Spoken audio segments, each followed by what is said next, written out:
O governo, como a gente já começou a tratar disso aqui ontem, o governo americano abriu uma investigação comercial a pedido de Trump. Isso provocou uma resposta do governo brasileiro, reiterando, evidentemente, a sua versão de que a soberania brasileira afetada também por essa investigação. A popularidade de Lula parece estar se ganhando nessa disputa com os Estados Unidos e uma nova carta mandada pelo Brasil aos Estados Unidos com novas críticas ao tarifaço. A reportagem de Pedro Teixeira. A apuração americana é ampla. Mira até mesmo o uso do Pix e da pirataria, citando inclusive a Rua 25 de Março, em São Paulo. O movimento foi a deixa para o governo subir o tom na narrativa nacionalista. Não dá para imaginar um cenário onde um presidente de uma das duas maiores potências do mundo está preocupado com a 25 de março e coloca isso num documento internacional, que o Brasil pertence aos brasileiros e nós vamos juntos, independente de partido político, construir um Brasil que os brasileiros merecem. Nas redes sociais, o governo investe no discurso de Brasil soberano, reforçando a produção brasileira. A investida vem junto de bons números nas pesquisas de opinião. A aprovação de Lula subiu 3 pontos percentuais, segundo o levantamento da Quest. E a maioria dos brasileiros aponta que Lula age certo no embate comercial com Donald Trump. O tom firme contra a Casa Branca foi mantido na carta do governo brasileiro enviada aos americanos. No documento, o Planalto expressou indignação com as tarifas, pediu uma resposta à mensagem enviada em maio, até agora não respondida, e não tratou sobre solicitar um aumento no prazo da implementação da taxa, demanda de empresários negada por governistas. Além de assinar o documento aos americanos, o vice-presidente e ministro da Indústria e do Comércio, Geraldo Alckmin, também se reuniu com o presidente do Senado, Davi Alcolumbre, e da Câmara, Hugo Mota. Eles defenderam um trabalho conjunto entre poderes e que o Executivo precisa liderar as negociações com o apoio do Parlamento. Nós estamos aqui prontos para estar na retaguarda do Poder Executivo. Lorival, há vários aspectos para a gente abordar, evidentemente, esse, por exemplo, a capacidade ou não, de que maneira que essa possibilidade de negociação via os canais formalizados de diplomacia tem chances de sucesso ou não.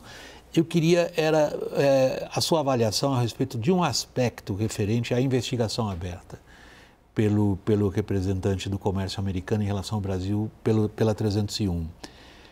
Seria a possibilidade, como algumas análises de risco mencionam, do Trump criar, na verdade, uma base jurídica para o tarifaço dos 50%, que está ameaçado por decisões judiciais nos Estados Unidos? Claro, é isso mesmo. A gente falava aqui, né, que pela legislação americana, para uma tarifa acima de 15% por mais de 150 dias, precisa ter um estudo, né, que prove que, de fato, existem ali práticas comerciais que são predatórias, né, e que prejudicam a economia ou a segurança dos Estados Unidos. Esses estudos levam tempo para ser feitos, então o presidente Trump colocou o carro na frente dos bois, primeiro impôs as tarifas, depois pediu esse estudo. E as suspeitas, as acusações são bastante reveladoras, né? Acho que vocês vão discutir os detalhes delas ainda, mas é isso, o presidente Trump sente a necessidade de dar alguma roupagem de legalidade num ato que é arbitrário do ponto de vista da legislação americana. A pergunta tinha uma subintenção minha, o que isso demonstra que não é simplesmente um arroubo do Trump, que se possa ou não resolver, hipoteticamente, mediante gestos políticos, porque ele está fazendo uma demanda política, via imposição de tarifas. Mas faz parte do que parece ser um plano de etapas de estrangulamento do Brasil? Olha, eu não acho que o Trump queira estrangular o Brasil. Agora, o ponto central é que toda a questão da moeda única, dos BRICS, a reunião no Brasil, aborreceu profundamente o governo americano. E a questão do Bolsonaro entra aí como um contorno, como aí uma mostarda no cachorro-quente. Não é o essencial da história. O essencial é a questão da moeda única, que se evoluísse, iria, e não vai evoluir a curtíssimo prazo, mas poderia trazer prejuízo ao controle americano da economia mundial. Há também a questão das redes sociais, que incomoda muito, e aí transborda para a questão do PIX. E isso tudo gera uma pressão muito grande dentro do governo americano e usa-se a questão do Bolsonaro como um elemento ali para compor essa ação. Agora, o problema é geopolítico, porque até pelo fato que o Brasil ficou sozinho na chuva, sem guarda-chuva nessa história, porque o Lula falou da moeda única, o governo americano saiu atrás de confirmações, a África do Sul disse que era ideia do Brasil, a Índia também, e a Rússia publicamente disse isso, e a China ficou quieta. Então, o Brasil ficou sozinho como autor dessa ideia que é maligna para os Estados Unidos. E aí dá razão para as outras questões aparecerem e se constituir ou se construir um cardápio de argumentos e que ainda não acabou, porque tem outras coisas que estão na cabeça ainda, né? A questão do crime organizado, de não ter uma repressão adequada ao tráfico de drogas ou a questão da segurança pública mesmo, ou a corrupção na política, enfim.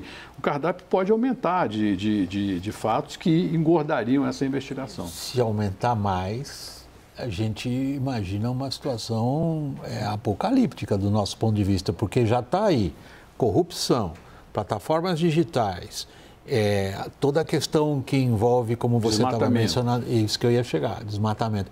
Daniel, numa hora dessas, os governos costumam fazer uma avaliação de risco e tentar entender qual é o maior, mais iminente, ou qual é o principal eixo de ataque do adversário. Há algo parecido sendo feito em Brasília nesse momento? Eu estou vendo o governo bastante perdido, William. Deixa eu te explicar uma coisa. Hoje conversava aqui com um executivo muito importante da indústria que relatava que os fabricantes de autopeças do Brasil que exportam para os Estados Unidos estão já com as encomendas suspensas. Desde a semana passada, os clientes americanos simplesmente pararam de encomendar autopeças para esses fabricantes brasileiros, porque é óbvio, não sabem se quando a autopeça ficar pronta vai estar valendo uma tarifa de 50, de 10, de 30, de mais de 50. Então, essa produção já vai dar sinais de paralisia nos próximos dias e nas próximas semanas. E aí é óbvio que a crítica vai se direcionar ao governo que conduz essa negociação e que não está encontrando canais de diálogo com a Casa Branca, com o Departamento de Comércio, com o Departamento de Estado, com Washington de forma geral. O que eu acho curioso é que mais um dia cheio de reuniões aqui entre setor privado e governo, a gente já está cheio de diagnósticos, mas o que me comentava uma pessoa, fosse uma situação mais efetiva, um governo mais efetivo, o segundo escalão do governo já estaria em Washington tentando negociar e preparando o terreno para a ida do primeiro escalão. Nem o segundo escalão tem canais de diálogo, nem o primeiro escalão consegue resposta para uma carta enviada em maio. Então a situação é muito desesperadora e o setor privado já vê nenhuma chance de que haja uma negociação efetiva até 31 de julho, hoje deposita todas as suas fichas num adiamento. Se adiar, já está bom. Daniel, tem uma fila aqui de inscritos. Caio, a Thaís, que não está inscrita, mas ela está sempre no alto de toda a fila. Deixa eu por último. E o Murilo, Caio? Não, eu vou colocar que a maior dificuldade para o governo Lula hoje, talvez, que apareceu hoje, é a pesquisa que mostra que o enfrentamento com os Estados Unidos é um caminho positivo.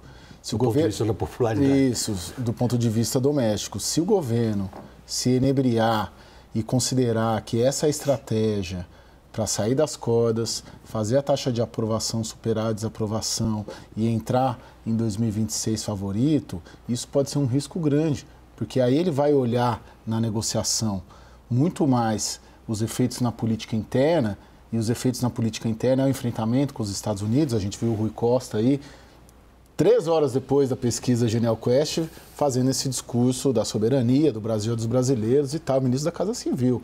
Você não vê ele falando ali qual que é o caminho, com quem que a gente vai falar em Washington, o que a gente vai apresentar para a Casa Branca. Então, hoje eu penso que tem um fator novo, que é a maior dificuldade para o governo Lula sair dessa, talvez seja o próprio governo Lula se ancorar no enfrentamento com os Estados Unidos para recuperar a popularidade aqui dentro e não endereçar nenhuma negociação factível, crível, eficiente, pragmática com os americanos para a gente sair do tarifaço. Thaís, inscrita número 1. William, enquanto isso, os contratos estão sendo cancelados. Contratos de compra, contratos financeiros, contratos com bancos. Os bancos já pararam de financiar exportações. Tem muitas empresas que estão enfrentando uma situação assim. A empresa americana comprou 800 toneladas. 100 já foram. As outras 700 estavam esperando para embarcar. E a empresa cancelou o contrato. Então, as coisas estão acontecendo. Enquanto o governo fica fazendo discurso, post na rede social, as empresas já estão tendo prejuízo financeiro, logístico e de caixa. Então, assim, a gente dizia ontem, né, 9 dias úteis, agora são 8 dias úteis. O governo não quer pedir adiamento, o governo quer resolver. Hoje... Quer resolver? Então, até agora não mostrou como. A reunião de hoje com as empresas americanas, que também me relataram como foi, houve uma contundência muito forte de dizer para o governo, vocês têm que agir. Por parte das empresas americanas. Exatamente. As empresas americanas dizendo, governo brasileiro, haja agora, porque as coisas já estão acontecendo. São vocês que têm que agir.